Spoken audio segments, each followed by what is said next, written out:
ขอเชิญพุทธศาสนิกชนร่วมงานบุญอัญเชิญพระเจ้าสิริชัยโลกนาถขึ้นประดิษฐานยังหอสลีรัตนมุงเมืองณวัดศรีชัยแม่มะตำบลสีดอนมูลอำเภอเจียงแสนจังหวัดเจียงไฮ้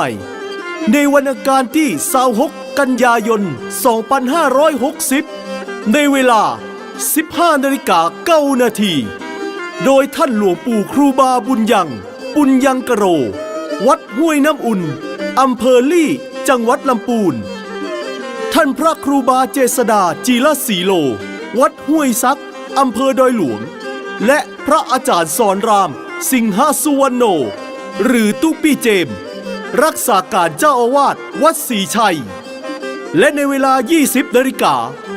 จะมีพิธีปลุกเสกเหรียญพระเจ้าสิริชัยโลกนาถรุ่นหนึ่งรุ่นแรกของวัดโดยพระสงฆ์ทรงสมณศักดิ์ขอเชิญทุกท่านร่วมบูชาเหรียญพระเจ้าสิริชัยโลกนาถเพื่อเป็นสิริมงคลเสริมดวงชะตาโชคลาภได้ที่วัดศรีชัยแม่มะและขอเชิญทุกท่านร่วมเป็นเจ้าภาพโรงทานน้ำดื่มได้ที่วัดศรีชัยบ้านแม่มะได้ทุกเวลาอย่าลืมวันที่26 กันยายนนี้ไปร่วมบุญใหญ่อัญเชิญพระเจ้าสิริชัยโลกนาถขึ้นประดิษฐานยังหอสลีรัตนมุงเมืองณวัดศรีชัยแม่มะตำบลสีดอนมูล